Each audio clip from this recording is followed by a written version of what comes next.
2 days out of Monson. Did 22 yesterday. It's my first 20+ miler. And I'm about 7 miles from the Kennebec River canoe, which you have to canoe across. But I'm not gonna get across today. I'll do that tomorrow. So I'm just north of Cartunk. Here is the view. And it just started to rain a little bit as I hit the top of this mountain. But it's quite beautiful up here. I'm out of water, so I'm anxious to get down and get some. See you at the bottom. This morning the struggle is real. The slugs have found our campsite. They're attacking en masse. There's one. They're coming in the logs. My sandals had like 5 of them. Another one. There are slugs everywhere. It's a damp campsite. It's an evil omen we have to aggress here in Cartunk. Just leaving, getting ready to take the ferry. Had some pulled pork sandwiches and milkshakes, chocolate. And now I can't move. But it's all good. We got 14 more miles to go, if we can. If we can't, then we'll stop where we stop. My milkshake brings out the words and you got damn better than you. There is nothing quite like a milkshake to lift your spirits and send you down the trail. The only moving blaze on the AT led us into the Bigelow Range of Maine. Flowing rivers, swimming holes, and mountain vistas filled our cup for days on end.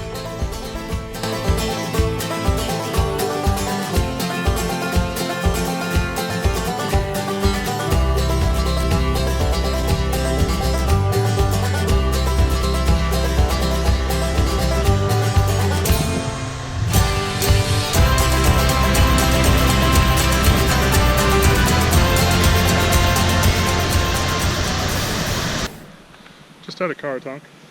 Have to do a call out to the bed and breakfast in Cartunk. It's only about 600 feet off the trail, but they do amazing like pulled pork sandwiches and burgers and milkshakes. They're only $4 for a shake and $4 for a burger or pulled pork sandwich. Excellent. Definitely hardly any time spent off the trail at all. Well worth your trip, so go see them. Cool place. As far as bogs go, this one is nicer.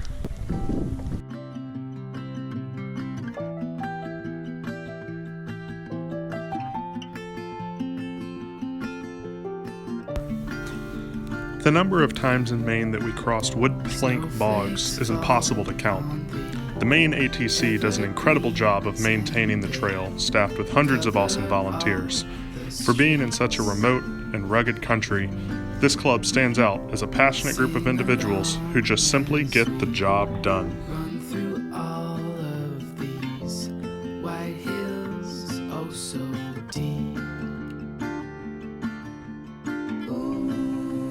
So, have the Bigelows today, 12 miles.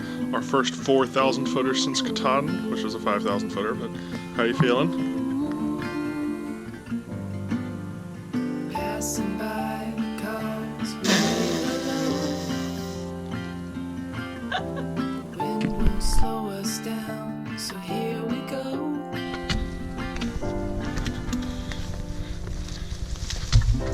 Hey, winter. This is the kind of trail you want to see. That means you're getting close to the top.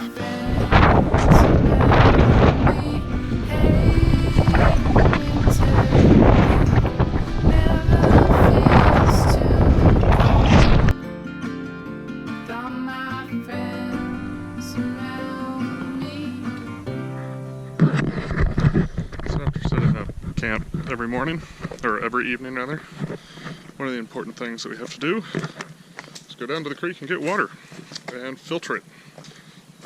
So that's what I'm doing now. Just part of the dealio. Usually we camp right next to a creek. We're up in the mountains right now, so this one's a little bit different of a campsite. Haven't seen anything quite like it. It's called Stafford Notch, I believe, in the Bigelow Range of Maine. And it's quite pretty, and we have a full LTE cell signal, like fancy ass people. That's what we are, fancy ass today. With water.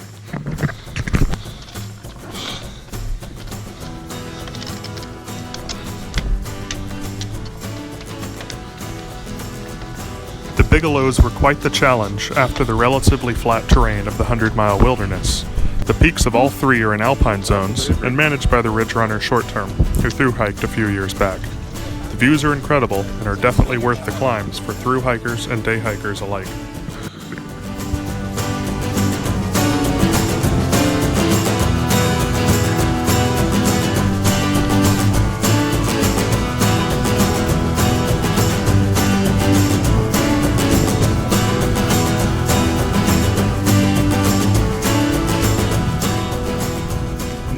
From the top of the West Mountain Peak in the Bigelow Range, up one of Maine's 4,000ers. Tagged a couple of them today on the AT.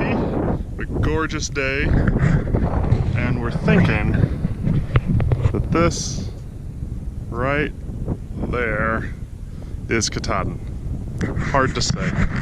It's a long way away, but who knows?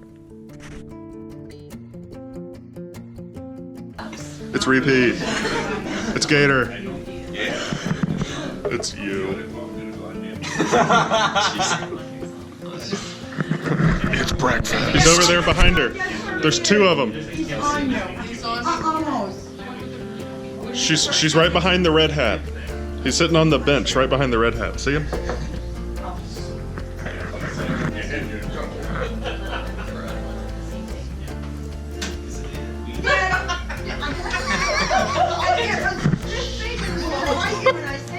Oh my goodness, thank you so much. Leaving Stratton. Just got up Crocker Mountain. It's a nice little 3,000-foot climb. I got a lot of elevation ups and downs today. Probably 6,000 feet of elevation gain and maybe 4,000 of loss, 3,000 of loss, something like that. So it'll be a steep up and down day, but you know, right out of town is the right day to do that kind of stuff. So looking forward to getting through southern Maine and seeing these mountains. A lot of them are above tree line, so it's quite beautiful. But unfortunately not this one. You're just kind of stuck in the trees. Say I love you. People ask what hiking on the AT is like. This is what hiking on the AT is like. You come up that, and you see this, and here's your trail. You just kind of go up those rocks right there, you know? That's a 50-foot ascent over 30 feet forward. More than a 45-degree angle. We made it up to the Sugarloaf Split and have a little view here, which is quite nice. It's getting on, it's about 5:20.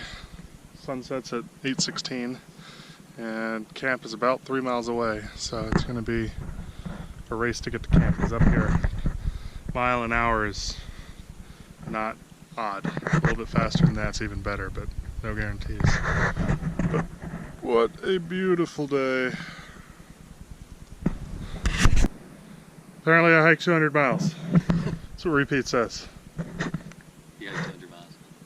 Repeat hiked way more than 200 miles because he's a flip-flopper.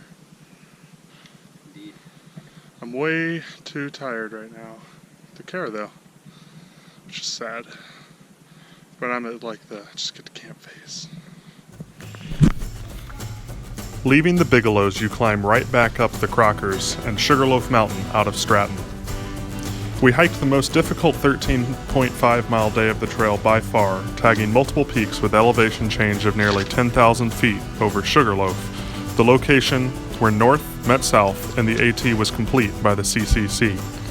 Before we could rest and resupply in Rangeley, we had to summit the Saddlebacks in less than desirable weather.